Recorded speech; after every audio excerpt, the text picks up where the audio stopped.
you need a plan. You can't just say, I want to make a change. And this is what happens. People want to make a change, but they don't know what that change is. And I think more importantly, they don't really recognize why they want to make that change. So I think it is super important. The book actually comes with a workbook to it that takes you step by step through all the processes from that thought that comes into your head of, should I make a change?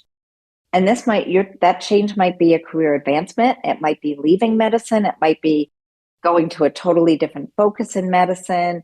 Maybe you're switching from clinical to admin. Maybe you're changing from being surgical to non-surgical. So just thinking about, why do you want to make that change? And being honest with yourself as you look at it, say, what is the real reason I want to make it?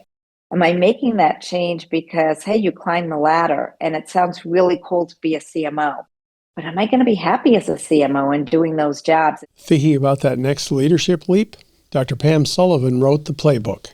In this episode, we dig into her why, the hard truths physician leaders need now, and the surprising ways an MBA reshaped her impact at the table.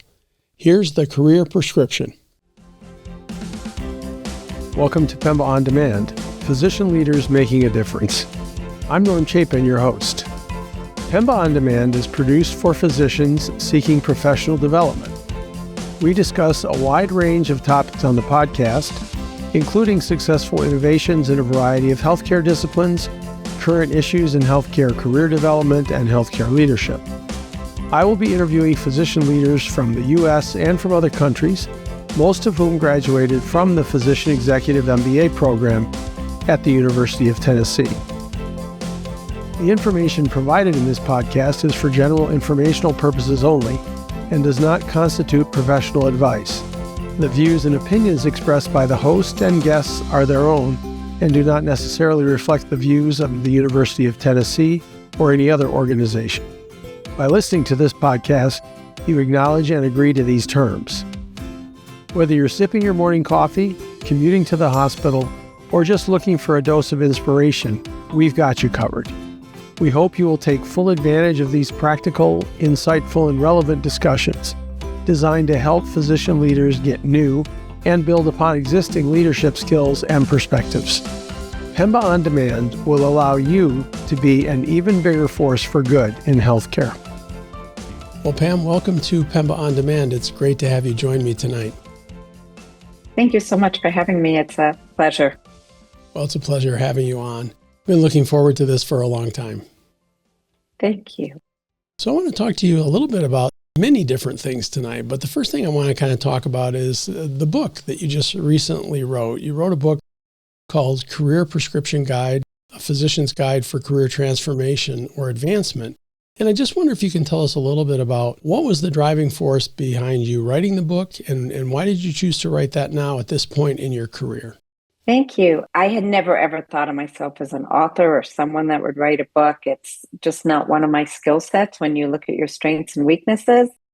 But I did a podcast many years ago, and on that podcast, somehow we transitioned from female entrepreneurs into talking a little bit about imposter syndrome.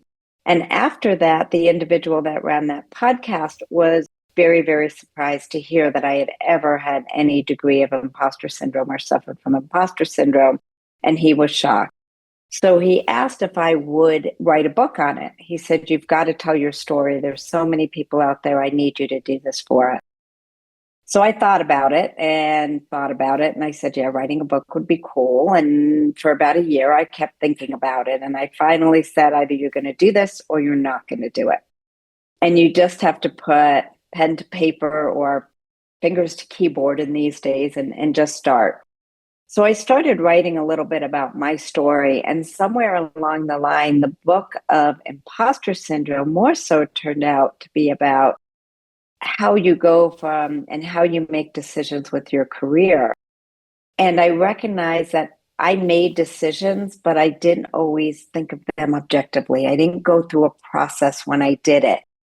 And that was missing. So I thought about how can I make this useful for others? And when I give talks in this book, I just try to take very practical approaches because I can give you all the research in the world, and anecdotes always help to paint the picture, but it's got to be useful to the reader. And if it's not useful to the reader, then there's no point in my doing it. So over 3 years later, it was finally complete, and it is with the publisher now, and we hope to publish it by the end of October. Great. So it's going to be available fairly soon. And is it going to be available on Amazon and other common places that we look for publications? Yes, my publisher is AAPL, the American Association for Physician Leadership. And they will make sure that it is distributed to all the local places that you can find it, in addition to AAPL. So if you're an AAPL member, I believe that there are discounts on their books and other things. But yeah. So this is kind of a side note, but how did you choose the publisher? What made you go with AAPL versus some of the other publishing houses or even self-publishing? Yeah, great question. I was new to all of this and had no experience in this area. So I turned to a friend who had published a leadership book, and I use her book often when I'm teaching, and I thought it was great. So she not only helped me with the process of just getting going, but to choosing publishers and going through that process. For me, I felt it best that I go with AAPL, who would help me with everything surrounding the publishing, the cover design, distributing the book, all of the advertisement around the book. There's pluses and minuses to each system, but I was not writing this book to make money. That was not my goal. I do get a stipend from every book that is sold, but my pure goal for doing this was to give back and help physicians as they go through their career journeys and be able to help them. And I felt having AAPL, which is a physician leadership organization, work with me to do that, we would get the book in the hands of the right people.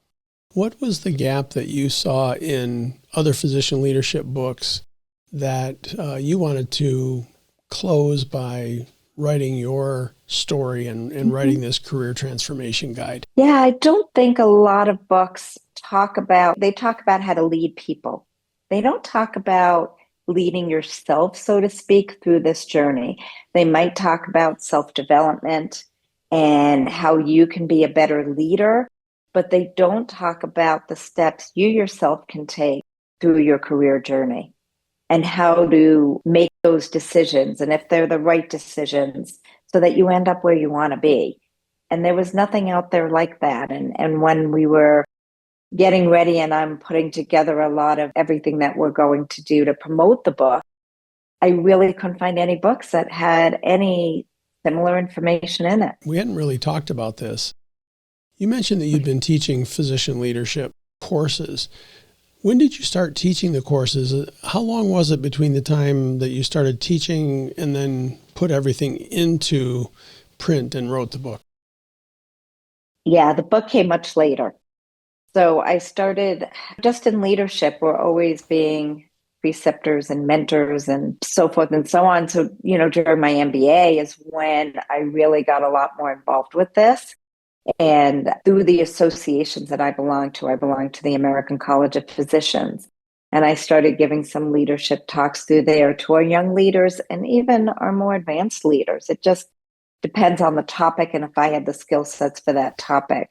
The last 3 years, I've spoken at the national meeting or the national convention for AAPL, as we just discussed, through local association work, local groups. I even do community service talks on advanced care planning and serious illness conversations. So it's just come natural to me to be able to give those kind of talks. And I've even been asked to give them outside of medicine because the same principles apply. It doesn't matter whether you're a physician leader or a leader somewhere else. Being a good leader is going to entail a lot of the same principles, just like this book talks about career advancement for physicians. But all the concepts in this book you can apply to any professional, any profession, I should say. And they're applicable. It's the same, you'll walk through the same steps. The stories in the books are about physicians because that's my life, that's what I know.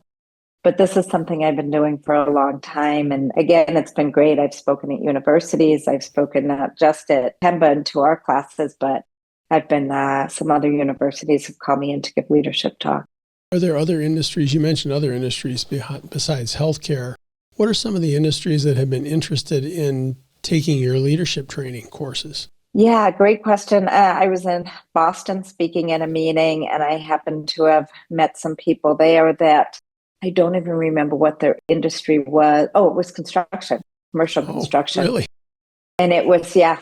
And my husband happens to be a builder, but he's self-employed. But this was mostly looking at women leaders because there were very few women leaders in their Hmm. company. So I talked a lot with them. We never did set up a time for me to come and talk, but they were so interested, and maybe I'll still hear back from them. That was just a Yeah. few months ago, but yeah, fun. Well, you mentioned most of your stories around physician leader stories. And I love the fact Mhm. that you included those physician vignettes at the end of the book. How did you come to the decision that that was an important aspect of the book to include other physicians' stories in it? Yeah. So as I was writing this book, it became clear to me. I tell stories throughout the book without using names or places, but it became very, very clear to me that this book shouldn't be about me. When I said I started writing, I told my story. And then as I talked to other physicians, they all had stories. Every single person has a story, and it's a real rare physician that you talk to that's had an easy career path, that hasn't had obstacles come up, whether it's family, societal norms, cultural norms. Just did I choose the right profession? Should I have specialized in this field instead of this field? And every person that I talk to, and again, when I've done some of these, I did a leadership training for ACP online. And when we talked about imposter syndrome, which had nothing to do with the leadership class they were taking, I just posted a question on it. I had a 100% response rate to that question and about 50% to every other question. So when I decided to do the vignettes, each person's story is going to ring true to somebody that's reading that book. And maybe you've gone down this path and this person's vignette you can relate to. But as I put them together, I recognize there's something out of everybody's vignette that I think almost everybody can relate to. And I did not want physicians going through this journey, whether it was the imposter syndrome part or their career journey, to feel alone. And that's what I was getting in a lot of these leadership talks, a leadership discussion, that a lot of people felt alone and that they were the only one going through this. And that's not true at all. And I even had one physician come to me and ask if they could put their story in anonymously because of a medical condition that they had to change their career path. And I was grateful that they were willing to tell their story and share that. Some Yeah. had so much more to tell in their stories, but they weren't ready to share more. So it was very interesting. And I tried to choose people that were early in their careers, late in their careers, surgeons, medicine, all different fields to put in there just to show we all have a story. And they're all just so amazing. And I could have a book just of 1,000 stories. Yeah, I do love that. I really do. It's the stories are so powerful. This podcast is sponsored by the Physician Executive MBA program at the University of Tennessee, Knoxville's Haslam College of Business. In less than one calendar year, this program will equip you with valuable business acumen and leadership development not found in traditional medical school curriculum. Are you ready to join the longest-running physician-only MBA program in the country and a network of nearly 1,000 PEMBA graduates?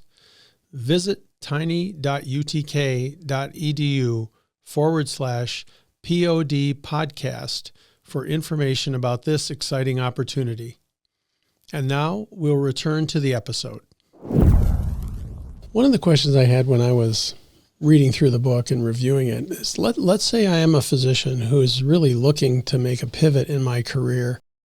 How do you think it would be best for me to actually use the book if I'm doing a job search? Yeah, great question.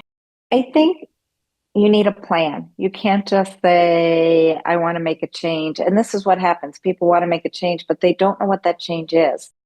And I think more importantly, they don't really recognize why they want to make that change. So I think it is super important.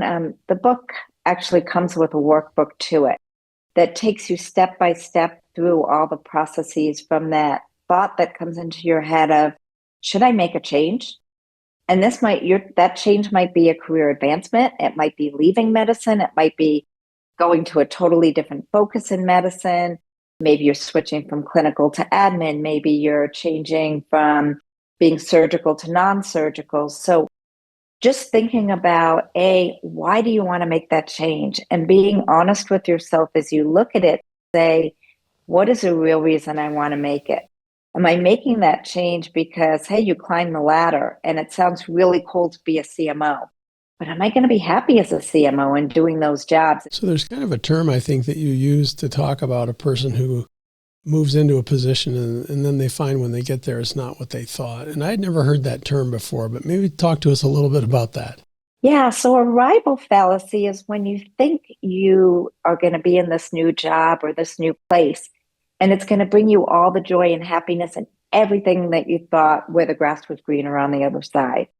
And then you get there and know whether you've got a different set of problems or the same set of problems, it's no different. And you're not any happier in this new place where you thought you were going to land and be so excited to be. And now you're just as unhappy as you were previously. And by going through these objective steps versus the emotional steps and really thinking through the what and the why and the how, you'll avoid that arrival fallacy.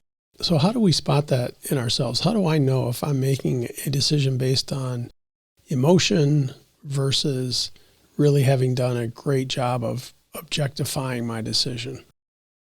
Yeah, well, that's where the book comes in. The book can help you and take you step by step to make sure that you're doing this objectively and not emotionally. So it makes you think about things that maybe you haven't thought about. I had a friend who was getting his MBA and he really wanted to get into administration. And he was so brilliant, this man. He could fix anything just by looking at it. And we were all 10 weeks behind him. And he interviewed with a number of companies and they would come back to me and say, hey, Pam, he really doesn't really know what he wants.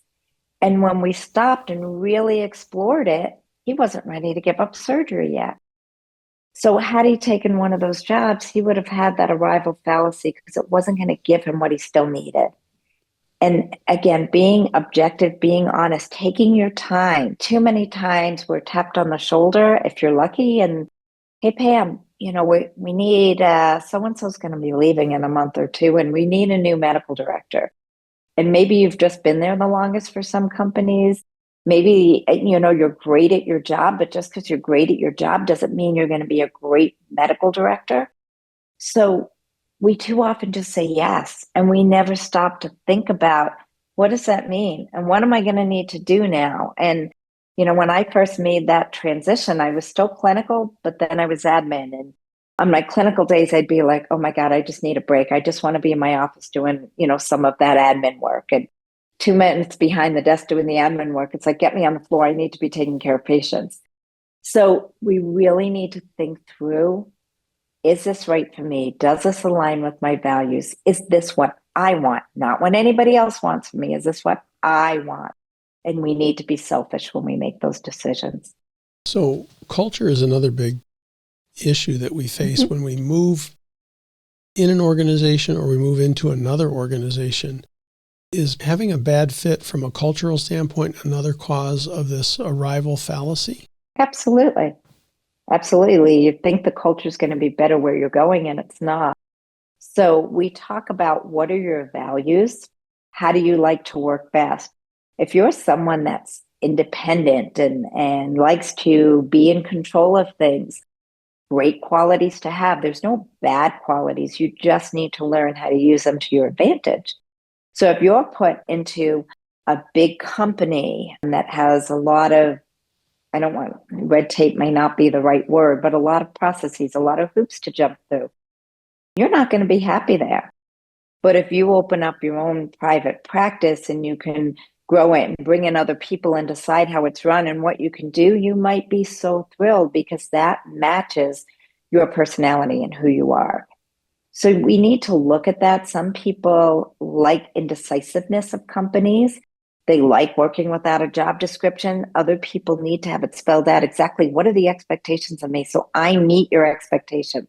And I know I'm doing a great job because I can check all the boxes on my checklist. So you need to look at what your values are and what aligns with who you are to say, is this going to be a right match?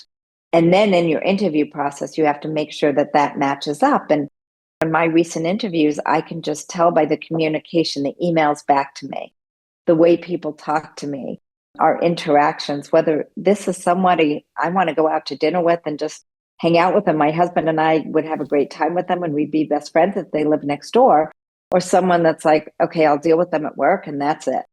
And very different ends of the spectrum, but who do I want to work for? I find that it's been a little challenging to go through an interview process and really come up with a good, accurate sense of what the culture is truly like. How do you advise people to do that?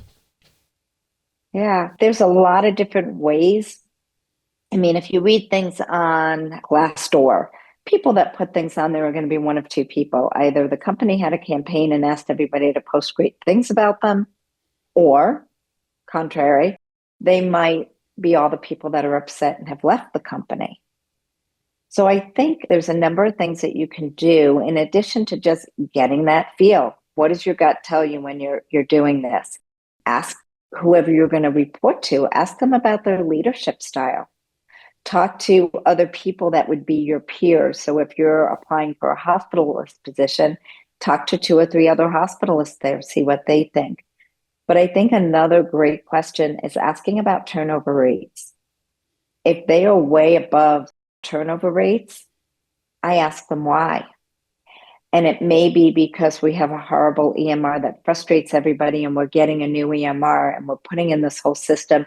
It's not going to be here for 8 months, but it just frustrated so many people that they left.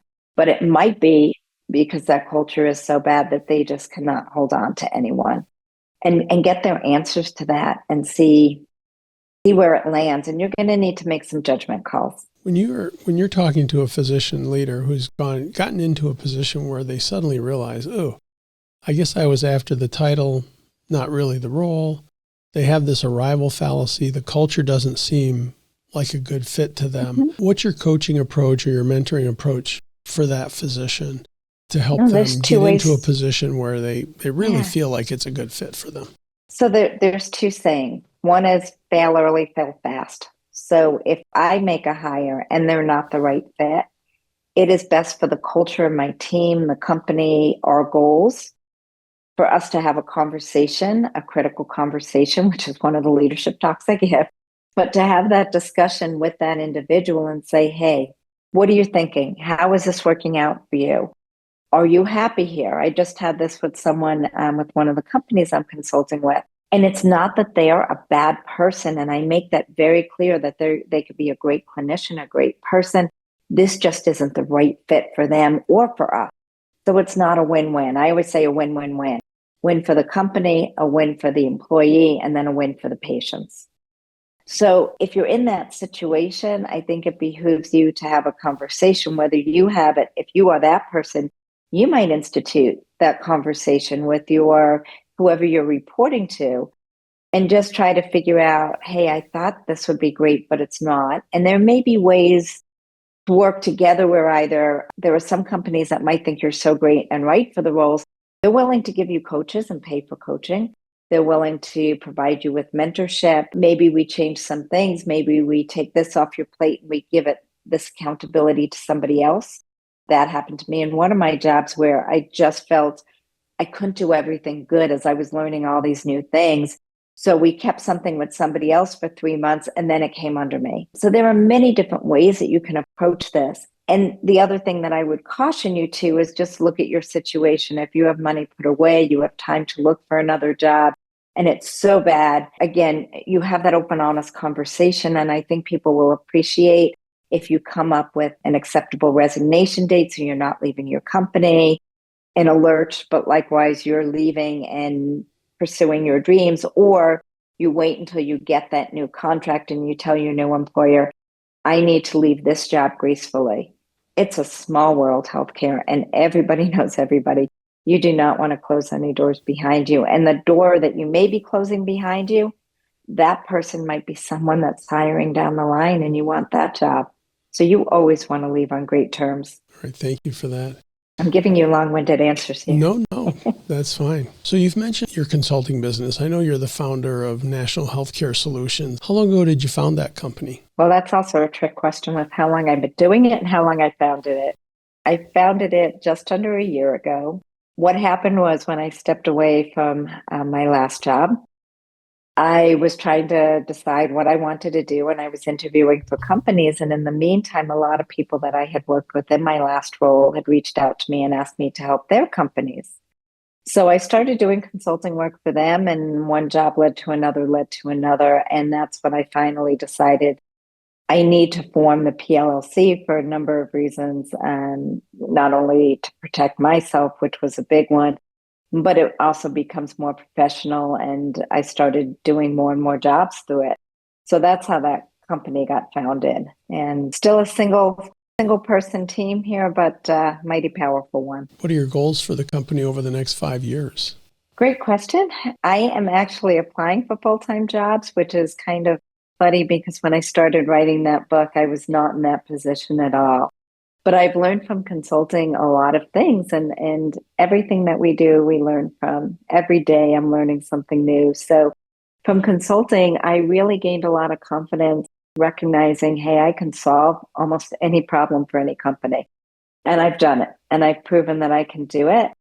And I love it. But then I also don't love the fact that I leave that company and I've just done great things there, and I want to be a part of it because I really get attached to the companies I'm working for and the people that I work with. I'm a very positive person. I just want to see everybody do great and be successful. So I still keep in touch with the companies and say, hey, what went good here? What didn't go? Or how can I help you push this across the finish line even after I'm gone? But I recognize that for me, the right choice is to be a part of a full-time company. So I may still do some little things on the side, but I'm happy to say I will be announcing a new role very shortly. Do you mind sharing with me what industry and what type of role you've been pursuing or you've decided to accept? Well, most of the jobs that I've been interviewing for are chief clinical roles, and it's in the private equity space, whether it's fee for service or value-based care. But it's all within some of the companies are publicly traded too, but It's within the healthcare industry in some fashion. Within the healthcare industry for companies that are startups, growing companies, scaling for growth, that's all kind of the stuff that I love to do. So you found that your consulting work really prepared you well for those kinds of positions and also created some interest and buzz in those types of companies because of your background. Yeah, I would say I gained a lot of experience working for Landmark. Landmark was a one-of-a-kind company. And when you talk about culture, I've never worked in a place with a better culture. So I think I grew. I know I grew. I know I grew so much there. And you combine that with the MBA that I had received just prior to that, I was in a great place to start consulting. And I think what consulting did was just up my confidence. I think this would be a good time to have you tell us about your journey from medical school onward. What were the steps that got you to where you are now? Because I know you've done many different things. Yes. Thank you for asking. Who doesn't like to talk about themselves, right? That's why we're all on podcasts, right? Well, they call me a unicorn because my career path was anything from traditional. So I started out as a physical therapist thinking I wasn't smart enough to be a doctor. My sister convinced me I had what it took, and I worked in a hospital in a pediatric clinic, actually pediatric orthopedic clinic, where these kids had no care at all. They were bussed up from Mexico, and we saw some really rare diseases. And that's when I learned, hey, wait, I know a lot more than these residents, especially when it comes to anatomy and certain diseases. So from there, I did take my MCATs and applied to medical school, went to med school, and was going to go into orthopedics. I was a gymnast. Ortho was my life. I thought for sure ortho, no doubt about it. And then I said, you don't know medicine. You need to learn medicine. So I wanted to be able to take care of a whole patient. So I decided to do my residency in medicine. And partway through, I said, not for me. I'm going to go apply for ortho now. And I started to apply for ortho. And between my internal medicine residency and applying for ortho, I took a 1-year job in the emergency department.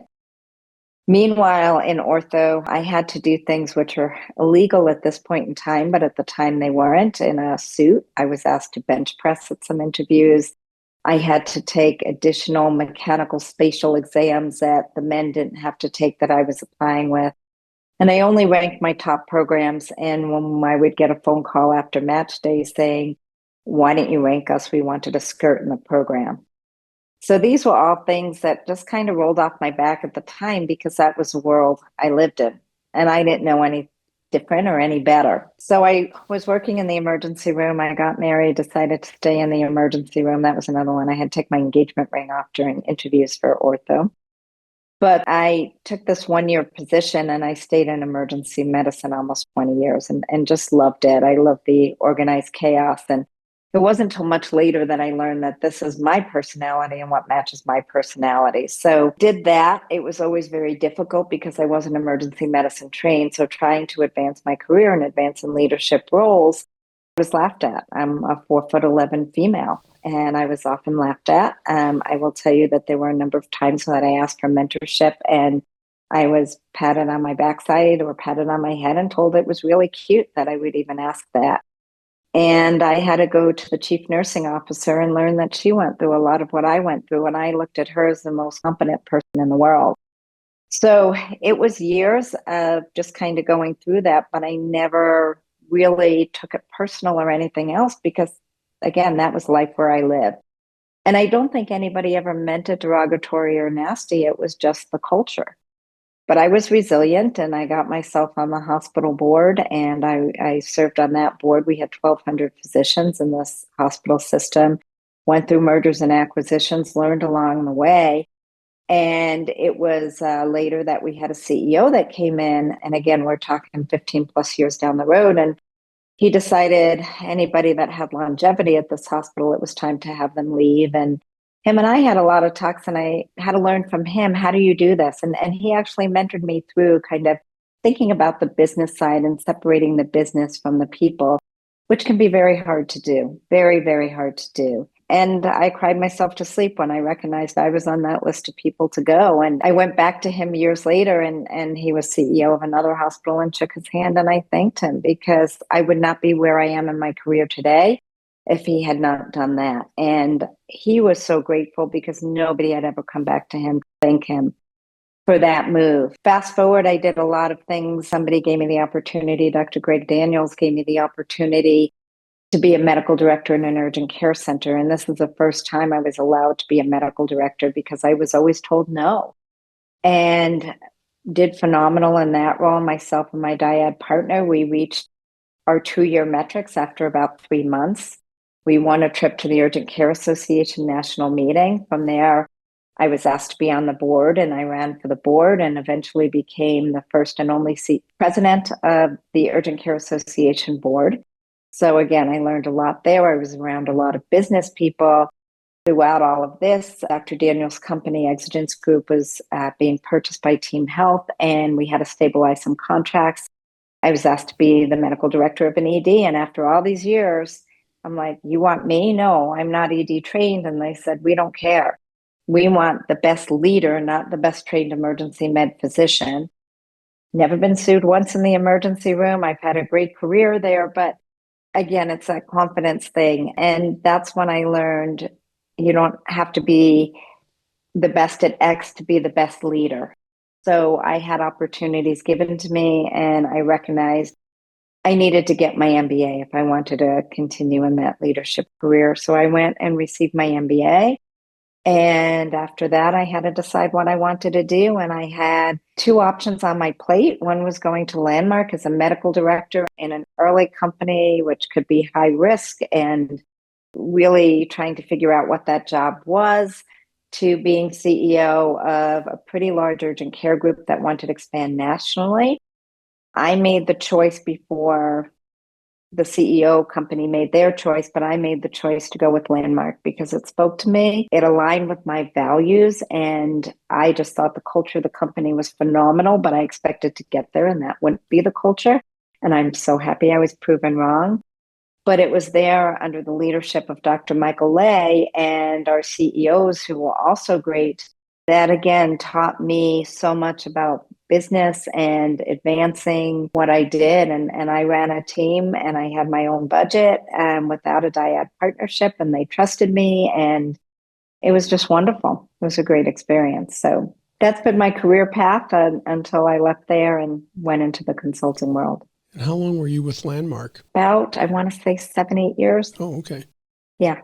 And Landmark is Yeah. now Landmark is now part of Optum, isn't it? We were sold to Optum. So my last 2 years, it was under Optum. I really believed in the mission of the company, but I was let go as a part of their reorganization strategy. And Landmark now has been rolled into many of their other programs that if you try to look up Landmark, you won't find it existing at the state. So the impetus for you to pursue the MBA was Landmark reorganized, and you'd been with them for 7 or 8 years. It sounds like that was another pivotal point in your career. That was a pivotal point in my career, but I received my MBA before joining Landmark. Oh, you did? Okay. Yeah, it was when I was working in hospital systems and the urgent care world and around all these business people, highly successful business people in urgent care, because the Urgent Care Association is a trade organization, not a professional organization. So that was very difficult for me to wrap my head around at first. How do competitors come together to work together? So that rising tide raises all ships. And it took me a while to really deeply understand that concept. But it was through all of that process that I recognized I need to go and get my MBA if I'm going to be the leader that I want to be. And I've made a lot of mistakes in my career. My emotional intelligence was not very good early on, but hopefully it's a lot better now. Do you think the main value of the MBA was the business knowledge that you obtained, or were there other knowledge and tools that you got from the MBA that you maybe didn't anticipate? Yeah, I feel everything's multifactorial, that there's not one plus or one minus or one whatever. So with the MBA, it's the same. Yes, I learned a ton about business and business skills without a doubt. I know how to launch programs and ask for programs and everything else with the right rationale behind them, instead of saying, hey, it's going to work and it sounds good and we need it, and getting upset and angry and whatever. So yes, it gave me a lot of those key skills. But what else did it give me? It gave me confidence. It grew who I was. It gave me all of my peers in my class that we are still really close to this day. Not a day goes by that I do not get a text message, a rare day goes by that I do not get a text message from someone that was in my class, that I don't talk to somebody by phone at least once a month. I vacationed, our families have vacationed together. So you form this whole peer group that has gone through a lot of these transitions and changes together. And that bond just sticks. And even outside of PEMBA 2015, Jason Gunderson, and there's others in other classes that we have just gotten to be a good peer relationship and mentors and help each other and talk to each other. And so many people that you can just count on and know that they're family. It is amazing the types of relationships that I formed in my class. And I mean, it's been a lot longer since I finished. I finished 7 years earlier than you, but I still reach out to people and talk with them, some more than others, but I developed some special relationships with people. So that was one of the neat things about it. What was your reason for doing a physician-only MBA versus a more traditional MBA with many different industries represented? Yeah, I had friends that did traditional MBAs, and then I looked at myself. So what I have learned, and I talked to PEMBA about this, and they told me, yeah, you're in a 1-year program.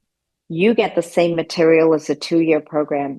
I thought they cut out some parts. I'm like, no, we don't cut anything out. We just give it to you a lot faster.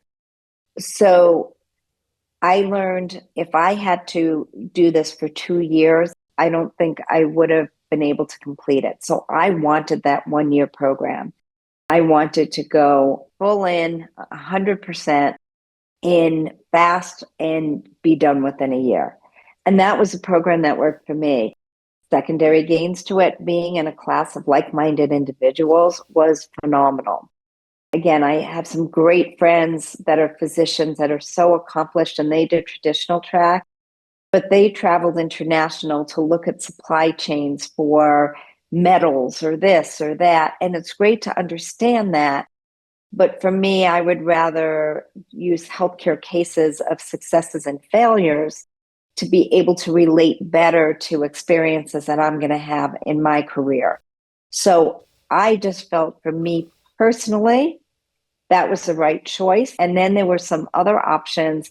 There are some programs that are all online. There were different types of programs. And for me, I like the hybrid program where we did have our cohort group. So being able to go to the University of Tennessee 4 times a year and meet with this group in person and do projects in person and have specialized classes that we did, Dr. Chuck Noon and Jody Crane, or I should say Chuck Noon and Dr. Jody Crane, they have a phenomenal class. And that workshop that they do that looks at lead processes, you can only do in person.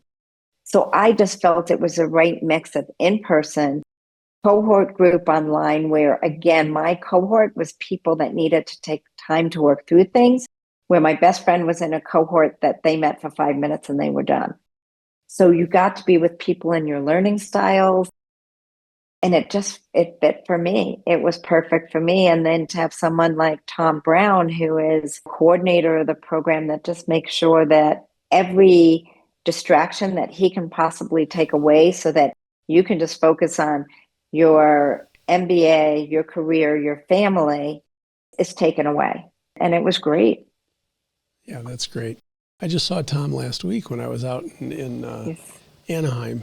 He was at the American Academy of Family Physician in a booth, and I walked up to him and said hi. We chatted for a little while. I told him we were going to be recording this podcast when I got back home, so he said to say hi. He is such a gem. Those of you that know him know what we're talking about. Yes. He is just one of a kind. He's the one person from PEMBA that gets the most mentions on PEMBA On Demand of anybody else. Followed closely by Chuck and Jody, of course. And Kate, and yeah. Oh, yeah. So you're affiliated with, or you've done some teaching for the American Academy of Physician Leaders as well. For a lot of physicians, carving out even a year using their Saturdays and 4 weeks a month to do an MBA is not always very feasible. What do you counsel people about dipping their toe in the water with some other leadership training, such as courses offered by the American College of Healthcare Executives or the American Academy of Physician Leadership, those kinds of things? So I think you need to look at your ultimate goals. If you like doing work in epidemiology, a master's of public health may serve you much better than an MBA. But if you're looking to develop different programs and need to have that business acumen behind you, maybe you need both. I recently worked with with one company, and their physician leaders needed to get some leadership experience. They had clinical leadership experience, but they needed to get some business experience under their belt. And there was no way that they could take the time, nor they had the financial resources to do a full MBA.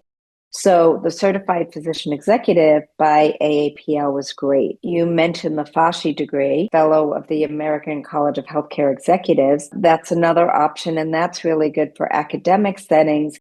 You do need to keep up that credential. So you need to look at not only what the credential is, how is it going to serve me?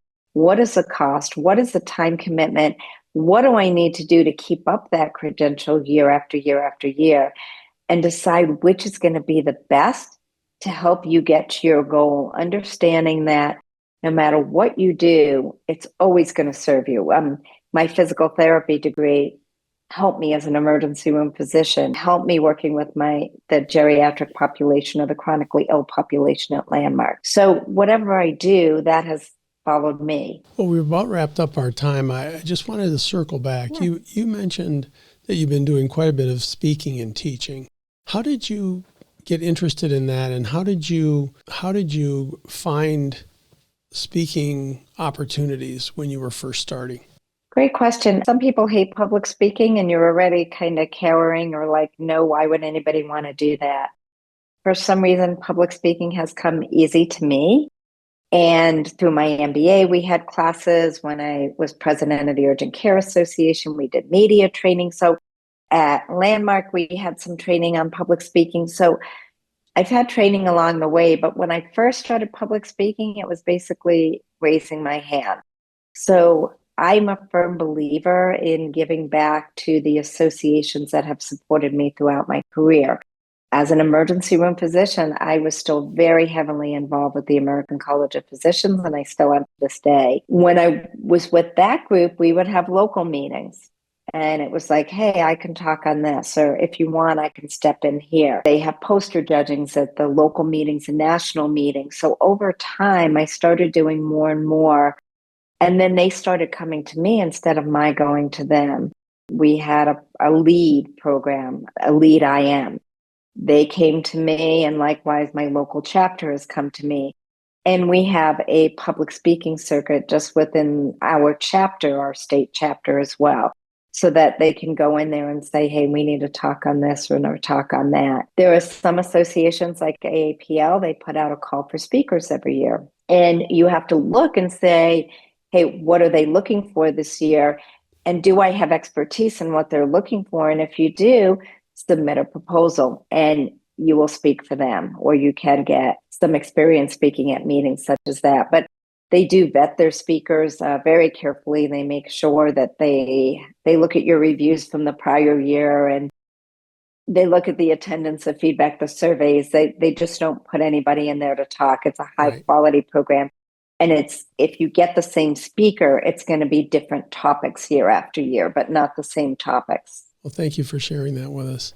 We're pretty much out of time, Pam, but I really appreciate you taking time out of your schedule and joining me on PEMBA On Demand. I think it's been fantastic. Well, thank you, Norman. I so appreciated being here. That went really fast. If anybody wants to reach out, has questions, they can find me on LinkedIn. Yes, and I'm happy to help. And that's a good reminder, Pam. Thank you. We'll post Pam's LinkedIn information on the show notes, and also the information about her book and the website for her company, so that you can get more information if you're interested. Great. Thank you so much, Norm. Have a great day. Thank you. You too. Thanks for listening.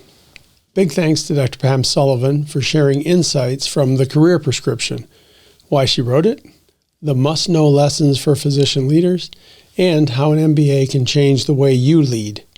If this helped you, follow the show, drop us a quick rating, and share it with one colleague who's eyeing their next role. Show notes have links to Pam's book and other resources. I'm Norm Chapin. See you next episode. Thanks for listening to PEMBA On Demand. We release new episodes bi-weekly, every other Thursday. You'll find us on Apple Podcasts, Spotify, and Castos. Hit follow or subscribe to us and add us to your library. If today helped you, please leave a quick review and share the show with a colleague. Questions or comments? Drop them on our YouTube channel, PEMBA On Demand. For episode links and resources, check the show notes and visit tiny.utk.edu/PEMBA On Demand, all one word. Take good care and keep becoming a bigger force for good in healthcare.